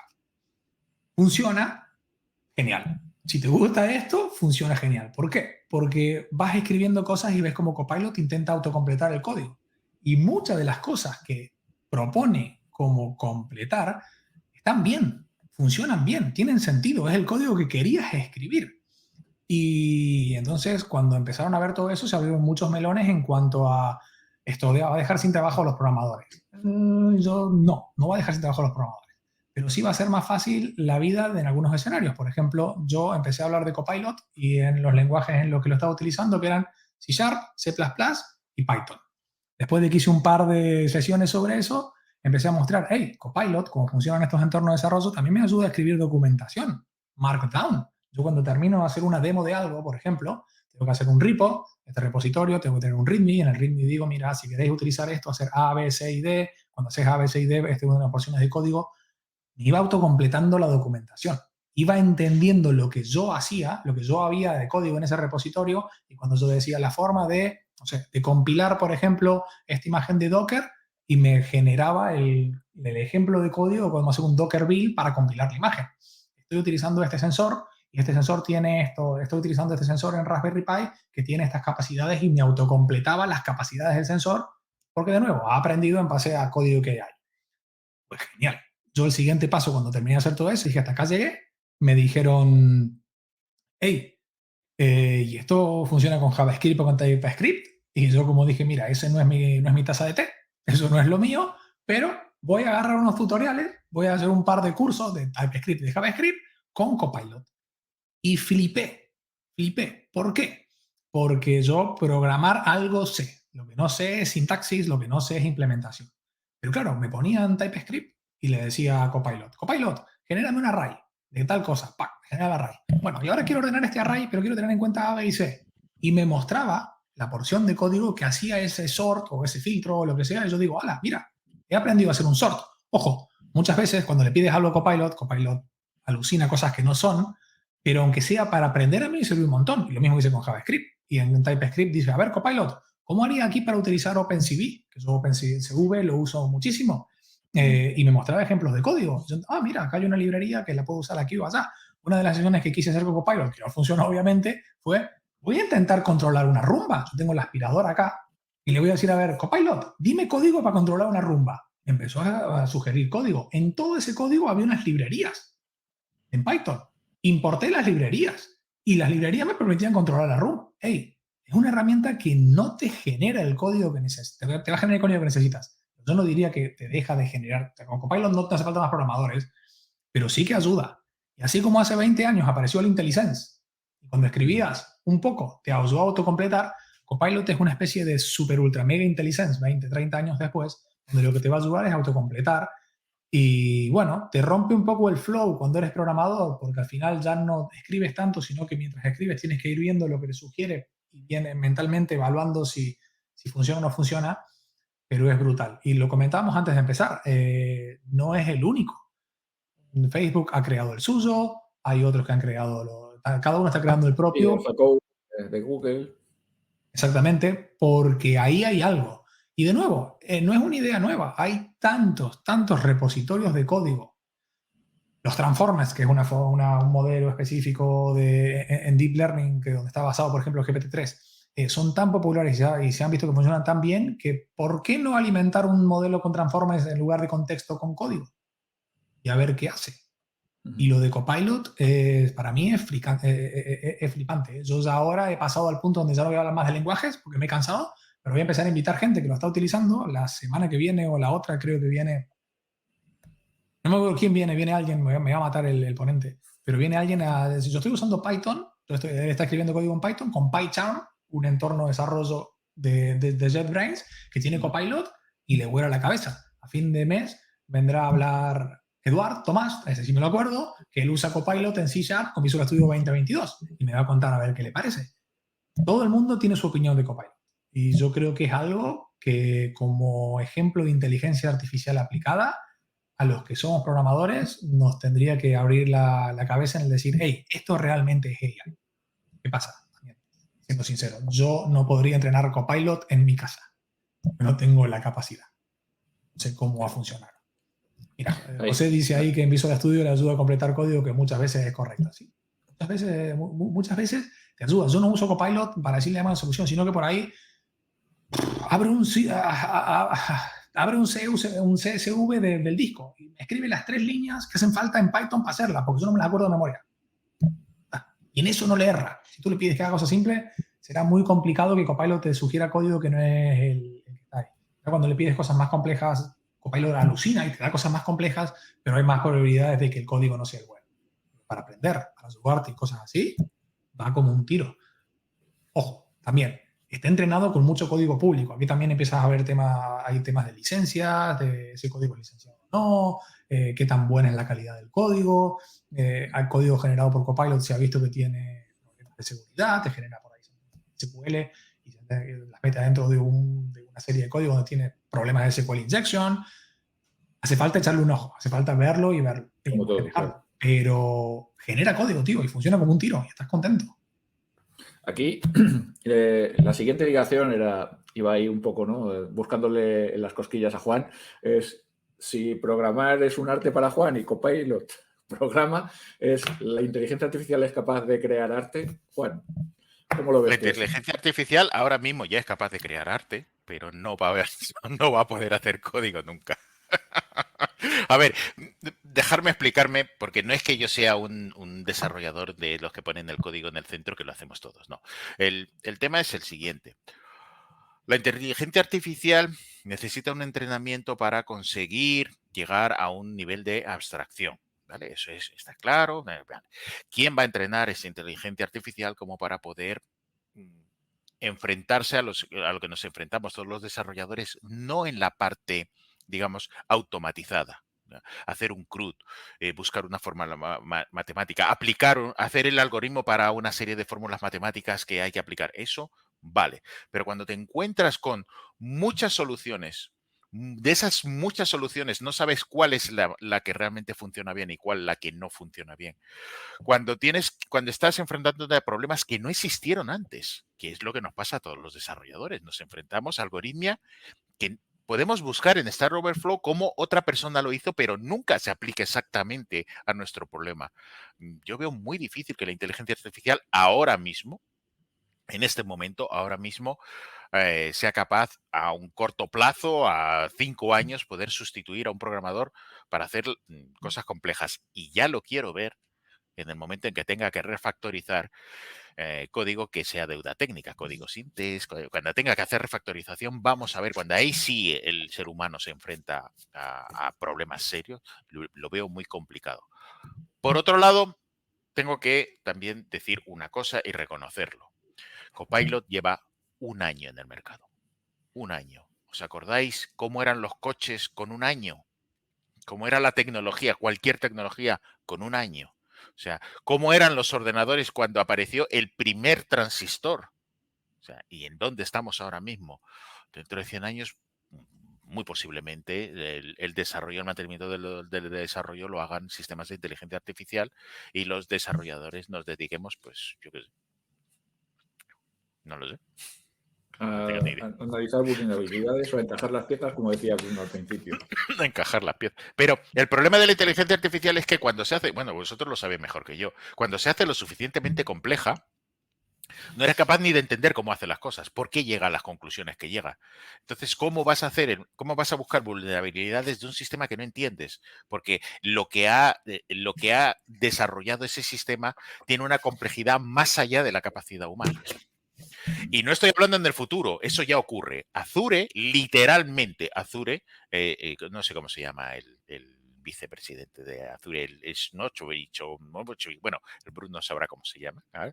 Lo dijo. Azure es demasiado grande para poder ser gestionado por personas. Azure no es gestionado por personas. El primer nivel de Azure es pura inteligencia artificial. Pura, además. Es el que gestiona Azure y cuando hay que hacer laboratorios, cuando se está haciendo los previews internas dentro de Azure, se hacen esas pruebas en sistemas virtuales gestionados por inteligencia artificial. Cuando la inteligencia artificial no llega, entonces es cuando entran las personas. Pero es que es así, son sistemas ya demasiado Ahí hay grandes. una disciplina que es el IOPS, que a mí me resulta apasionante, ¿no? Y eso viene a ligar con la parte de qué hay más allá, ¿no? Puntos futuros. Ahí os voy a poner algunas de mis ideas, ¿no? Hablaba de Metric Advisor, que está fundamentalmente, eso viene a ser todo lo que es una capa ligera de inteligencia artificial para las operaciones, ¿vale? Pero hay otros muchos más. A mí uno de los proyectos que me apasiona y que todavía no le he metido mano, pero creo que tiene muchísimo futuro, es el proyecto Bonsai. Ahí tenemos a Bruno, que sí que ha podido ver algo más, ¿no? El juntar Machine Learning, Deep Learning con aprendizaje por refuerzo, creo que abre muchas puertas. Sí, y Bonsai va orientado más que nada a lo que son robots, por decirlo de alguna manera. Sus Hola Mundo son con robots y cosas por el estilo, pero es básicamente el machine teaching, que le dicen, que es enseñar a enseñar. Yo le recomendaría a todo el mundo que, voy a compartir el enlace aquí en chat, que traten de seguir lo que hace Helen Greiner. Helen Greiner es una de las mujeres que fue una de las cofundadoras de iRobot. iRobot es la empresa de Rumba, es la empresa que aspiradoras, etcétera. Estoy saliendo del script, no está aquí, pero lo he puesto en los comentarios. Pero esta mujer, además de ser un crack en cuanto a los negocios, es una experta en robótica, ha ganado un montón de premios y tiene una visión del mundo muy, muy buena que ayuda a que entendamos por qué tenemos la necesidad de proyectos como Bonsai. Porque Bonsai lo que nos da es una capa arriba de todas estas tecnologías, Machine Learning, Deep Learning, robótica y gestionar aspectos de la robótica, para entender cómo hacer esto fácil. Volvemos un poco a lo que decías antes, la pregunta que hacía antes Alberto. ¿Qué hacemos cuando queremos hacer algo con AI? ¿Lo hacemos nosotros o compramos algo que esté hecho? Muchas veces comprar algo que esté hecho te hace un montón de cosas. Entonces, ¿qué pasa? Bonsai se ha creado para esto. Bonsai se ha creado como un wrapper arriba de 20, 30 cosas para que cuando tengas que hacer algo o tengas que enseñarle a enseñar a un robot, Bonsai te hará más fácil la vida. ¿Qué pasa? Maneja unos conceptos que por ahí son muy técnicos, porque tienes que hablar de engine, tienes que hablar de sincronizadores y cosas por el estilo, que si no eres programador se te escapan. Pero bueno, ahí está. Y la estoy buscando, pero no la encuentro. Esta mujer, Helen Greiner, tiene una charla. Ella ahora trabaja como es la CTO de Sci-Fi Works, donde están haciendo unos drones de reconocimientos. Y cuando explica ella cómo están creando los drones, te das cuenta, esta ya no es más la empresa que hacía coches, esto ya no es más General Motors haciendo coches como se viene haciendo 100 años. Están poniendo adelante qué quieren que haga, cómo se puede hacer, para luego empezar a hacer el drone. Es un enfoque brutal. Estoy buscando la charla TED para empezar a verlo, porque esto encaja con lo que sería el futuro. O sea, no vamos a empezar tengo esto y hago algo, sino qué quiero hacer y cómo lo hago. Y allá voy. Y cómo puedo hacerlo. Y puedo empezar a crear mis propias cosas. Es genial. El futuro es, no sé, de nuevo, yo súper contento. Ha pasado lo que ha pasado, estamos como estamos, pero mira, cosas súper chulas, tío. Comenta lo de Sunspring, que yo no lo conocía, me lo has mostrado hoy y me ha volado la cabeza. Sí, Sunspring es un corto escrito por inteligencia artificial que el actor principal es el chaval de la serie de Silicon Valley de HBO. Es un corto que a mitad del mismo pierde un poco el sentido, pero genial. Es decir, tener la oportunidad de ver un una obra, entre comillas, una obra maestra escrita por un algoritmo de inteligencia artificial, creo que merece la pena. Y es uno de esos pequeños hitos, ¿no?, que resultan atractivos. Y ahí, como último punto, en el último link, luego lo pondré en el chat, volvemos a darle la vuelta a inteligencia artificial que crea cosas, que ayuda, ¿no?, que ya va más allá, transciende de lo que es puramente lo que viene a ser negocio, sino que estamos ya en obra social, etcétera, etcétera, que es el vídeo de la empresa que ha ayudado a replicar la voz del actor Val Kilmer, que la perdió a causa de un cáncer. Este simplemente es un vídeo muy cortito, de 1:49, en el que la empresa genera un algoritmo que replica su voz, ¿vale? Luego hay un documental, creo que ha sacado Netflix, en el que Val Kilmer se pone a llorar de ser capaz de oírse. Pero él no hablando, sino el algoritmo. Es decir, la inteligencia artificial habla por él. Y ahí entraríamos a hablar una disciplina que bien comentabas tú con OpenAI, de todo lo que van a ser los agentes virtuales. Va a llegar un momento en el que no vamos a saber distinguir, o va a ser complicado distinguir, o tendremos que montar inteligencia artificial para distinguir a otra inteligencia artificial, si el interlocutor realmente es una persona al otro lado o es un agente virtual, ¿no? Ahí hay muchas iniciativas dentro de lo que es el Synthetic Media, que a mí me parece alucinante. Y coincido con vosotros, creo que el presente futuro que se depara en todos estos ámbitos, creo que es muy, muy atractivo. Sin duda. Yo estoy totalmente de acuerdo. Además, yo creo que ahora mismo el futuro está muy relacionado con la industria de la inteligencia artificial. Lo que pasa es que nosotros, obviamente, vamos tarde. Lo digo porque yo le llamo Nutella, pero no es Nutella, es Natella, el presidente de Microsoft. Y no es un chiste, es que realmente me sale Nutella y no es Nutella, es Natella. Ya movió a la compañía hace años hacia lo de que sea una compañía de inteligencia artificial lo primero, ¿no? Y a First, primero cuando él entró en la compañía dijo aquello famoso de Mobile First, Scroll First, y todo el mundo decía, ay, qué bonito, mira. Pero es que después, 5 años después, dijo, oye, ahora vamos a ser una compañía IA First. Y él estaba viendo, y a esos niveles supongo que se vería, él estaba viendo lo que venía. Yo en su momento dije, esto de la inteligencia artificial llevo desde que era joven escuchando sobre ello, pero es cierto que en estos últimos años es brutal lo que se está consiguiendo y sobre todo está ocurriendo lo mismo que pasó con la tecnología de la información o de la informática, mal llamado por así, que es que se está haciendo cotidiano. No somos conscientes de la cantidad de inteligencia artificial que nos rodea. Como decías tú, Alberto, tenemos mogollón de inteligencia artificial en nuestros teléfonos, tenemos mogollón de inteligencia artificial en nuestros coches, en todo, en los televisores, en todo. O sea, es cotidiano, ya se está convirtiendo en algo tan cotidiano que ya no se puede separar de nuestro concepto de civilización tecnológica. Y apenas estamos empezando. Genial. Pues creo que nos hemos pasado bastante. Nos hemos ido a hora y media de charla. Es que has juntado dos que, vamos, que se quedan solos hablando, macho. Ya, sí. Es lo que... Es el argentino. La culpa es del argentino, ya lo sabes. Yo asumo mi gen argentino ahí. 92% de la culpa es mía, eso ya lo sé. No matemos al mensajero. Chicos, muchísimas gracias. He pasado un rato fantástico. Seguro que cuando hagamos la retrospectiva y miremos el primer capítulo de Encuentros en la tercera fase, no creo que esté tan desfasado, ¿vale? Me parece que ha salido bastante bien. Yo lo he disfrutado, me lo he pasado genial. Muchísimas gracias por acompañarme en este primer episodio y poco más me queda que decir que espero volver a veros en otro, ¿vale? Y bueno, pues daros las gracias, simplemente. Nada, gracias a ti y bueno, eso, los mejores parabienes, que no te canses como me he cansado yo, tío, que yo necesito un descanso, necesito un break, llevo demasiados años en la brecha. Y también felicidades al Bruno, que ahora está en la brecha, pero ya por trabajo, ya no lo hace por placer, sino que ahora está echando para adelante. Oye, mogollón, estás echando para adelante todo lo de los reactores, estos del programa React, ¿no?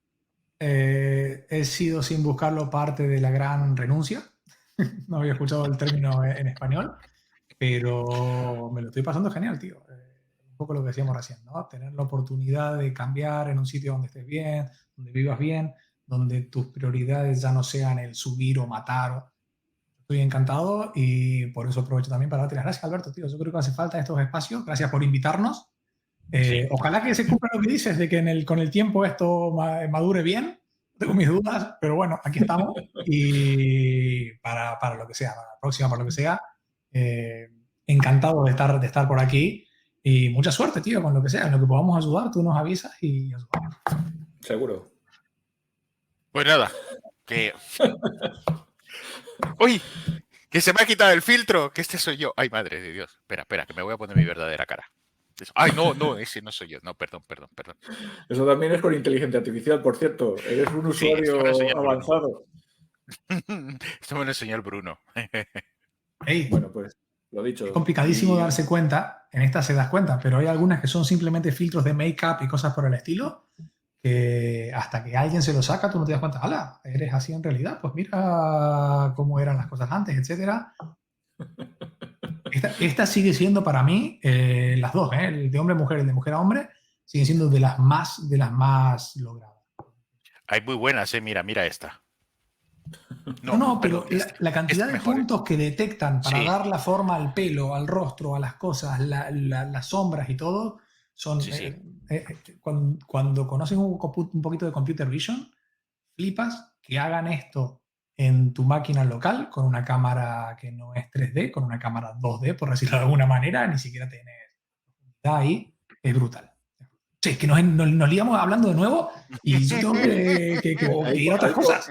ahí, por cierto, yo estoy dándole con Cognity Services a la parte de análisis espacial. ¿Vale? El sacar los conteos, las personas que acceden a distintas áreas, tiene muchísimos casos de uso en industria y demás. O sea que ahí hay un filón. ¿Pero qué lo haces con visión? Para detectar las personas en la imagen, entrenas al modelo. Oye, qué bien funciona. Qué bien funciona. Yo para un curso estuve haciéndole entrenando con frutas, oye, y me detectaba los malditos plátanos en sitios insospechados. Y le mandé como 500 imágenes de plátanos en los sitios y lo detecta. Jolín, qué bien lo hace. Sí, Ha mejorado mucho, ¿eh? Mucho. hay cosas interesantes que construir con esa parte. Bueno, lo dicho, y muchísimas gracias a todos los que habéis atendido, ¿vale? Porque, bueno, pues ya sabéis, al principio hemos fallado un poco, nos vamos un poco atropellados, hablamos de muchas cosas, se nos va un poco el hilo, pero es lo que tiene estar con estos dos cracks. Lo dicho, muchísimas Venga, gracias a hasta todos. Un luego. abrazo. Chao.